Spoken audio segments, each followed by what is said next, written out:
Impose le recours judiciaire et une fois c'est validé, c'est terminé. C'est ce qu'il veut dire. Hein. Bien.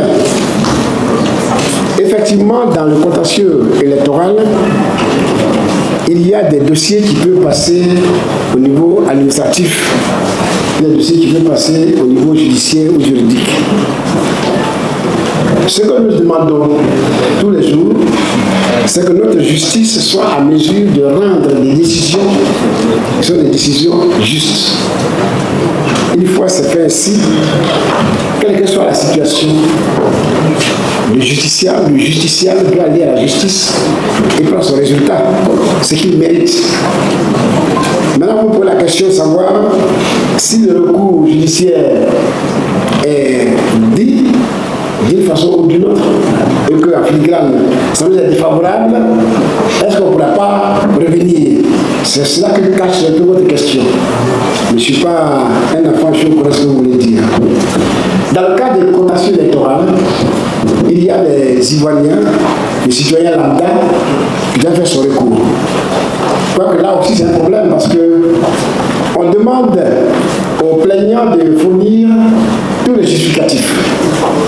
Et si j'ai bonne mémoire, on demande à chaque plaignant de déposer lui-même le dossier de sa plainte. Or, je vous ai dit tout à l'heure que sur la liste électorale, il y a près de 3 millions d'électeurs frauduleux.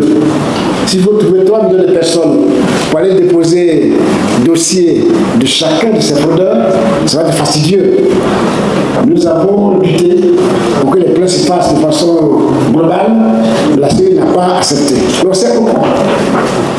Parce que c'est la CEI qui sait ce qu'il y a dans la case, dans la balmite. En faisant ainsi, si nous permet d'aller porter plainte en masse, de façon groupée, il va être dérangé. Parce que dans la marmite, là, ils savent ce qu'ils y ont mis. Donc c'est une façon de protéger les frauduleux. En demandant aux citoyens de porter plainte individu par individu, c'est une manière de protéger les frauduleux. Ça, on le sait. Mais si votre question va dans le sens du président Laurent Gbagbo, je vais être clair avec vous. Le président Gbagbo n'a pas affaire à la justice ivoirienne. Son cas n'est même pas un cas pour être traité comme ça, public, comme vous le faites. Et je suis déjà intervenu à la télévision pour ne pas faire sa publicité live TV, et Maître Abiba a intervenu plusieurs fois pour nous expliquer que le président Gbagbo n'a rien à voir avec tous ces micmacs que nous sommes en train de voir. On dit qu'il a été jugé par un tribunal en Côte d'Ivoire, qui est un tribunal qui ne doit pas juger Gbagbo Noir. C'est ça qu'on nous a dit.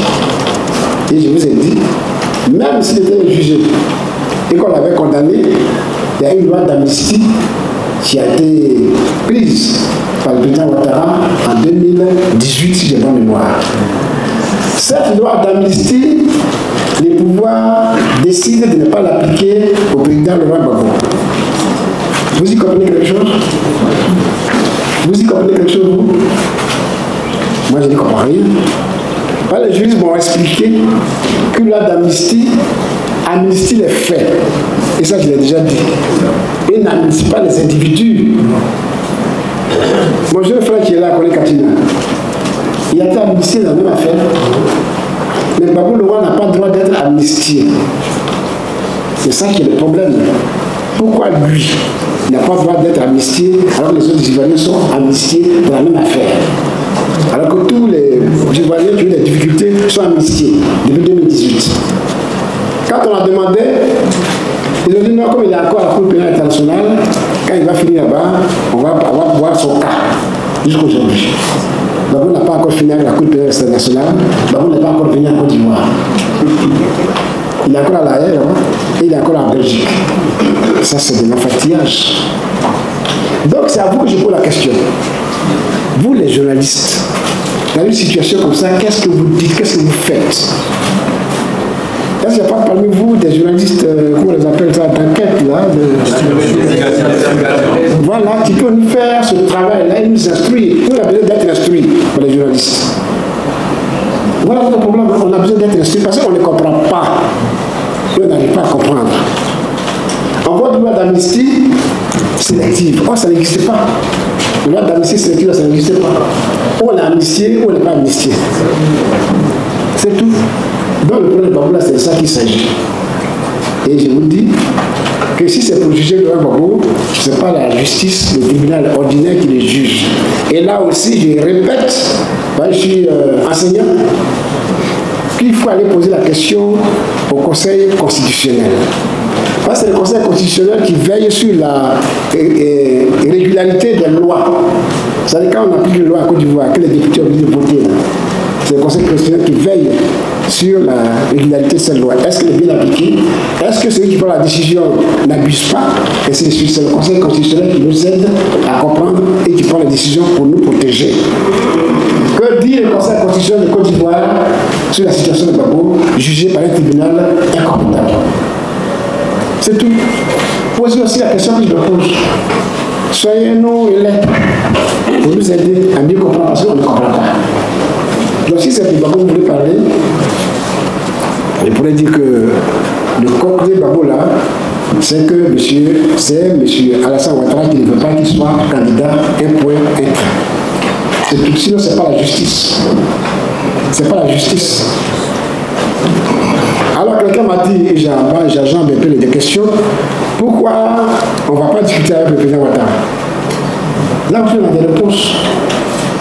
On a dit ici, on a dit sur tous les plateaux, que nous avons écrit au gouvernement en 2024, si mes souvenirs sont bons, février-mars, 2 courriers que nous avons adressés.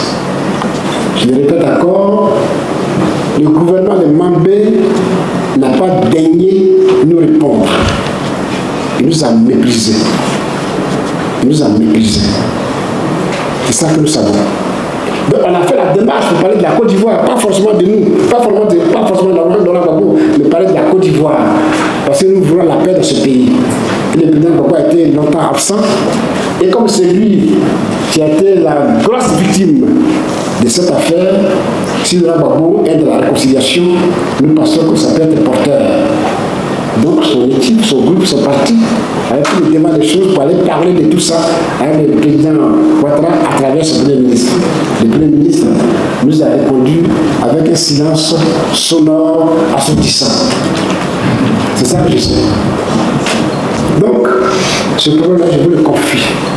Aidez-nous aussi à puiser, à creuser pour qu'on comprenne. Comment comprendre? Parce qu'on est allé un peu à l'école, on a l'impression qu'il y a un langage qu'on ne comprend pas. Donc, aidez-nous à comprendre. Le deuxième. Et le thème. Voilà. Il dit qu'à l'époque, en 2023, quand il y a eu ce problème, le problème du président Laurent Gbagbo qui est pas sur la liste électorale, ou quand la liste électorale est sortie, on a fait des meetings, on a fait des recours judiciaires ou juridiques, et le problème est perdu. Qu'est-ce que nous envisageons de nouveau? C'est bien ça. Est-ce qu'il y a une nouvelle étape? Les nouvelles étapes. Les nouvelles étapes d'un parti politique, c'est pas ici qu'on va vous dire ça. C'est pas ici que je vais vous dire comment travaille le PPACI. C'est pas ici que je vais vous dire que demain je vais à un meeting à Benoît, je vais à un meeting à Marcory. Non, c'est dans nos instances que nous décidons. Donc souffrez que on vous donne l'information un jour lorsqu'on aura fini de parler entre nous. C'est un peu comme ça qu'un parti politique marche. Mes chers amis, souffrez